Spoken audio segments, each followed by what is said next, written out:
Présidée par le bâtonnier Brahim Bouderbella, la commission consultative pour les affaires économiques et sociales a tenu en effet sa première réunion ce samedi, avec au menu les réformes économiques nécessaires pour sortir le pays de la crise. À l'ouverture de ces travaux, le coordinateur de la commission nationale consultative, Sadr Belaïd, a appelé les participants à présenter une feuille contenant leurs propositions pour les 40 prochaines années et comment transformer chaque point en texte.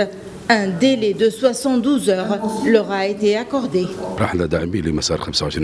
Nous soutenons la voie du 25 juillet. Nous tenons à ce que cette voie nous permette d'atteindre la sécurité et de répondre aux exigences des Tunisiens pour une vie meilleure.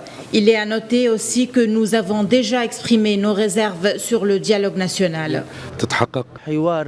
Le dialogue national établira une nouvelle république. Le dialogue comprendra l'élaboration d'une nouvelle constitution et des réformes fondamentales dans tout ce qui concerne les affaires économiques, sociales et culturelles du pays. Aujourd'hui, nous traversons une étape très importante. Aujourd'hui, toutes les parties doivent assumer la responsabilité de sauver le pays.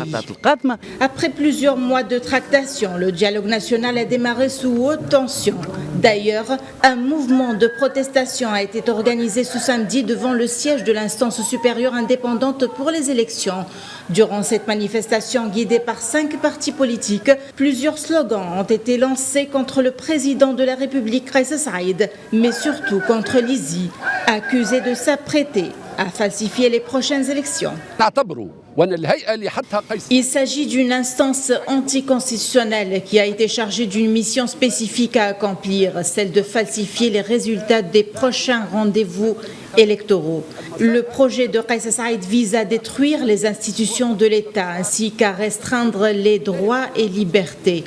La preuve en est qu'aujourd'hui, nous avons été soumis à la répression policière et nous avons été empêchés d'approcher du siège du LISI. Les manifestants ont été la cible de gaz lacrymogène. Des personnalités politiques, des experts financiers et des organisations nationales telles que la centrale patronale et l'Union tunisienne de l'agriculture ont été présentes à ce rendez-vous pour exposer leur vision dans le dossier économique.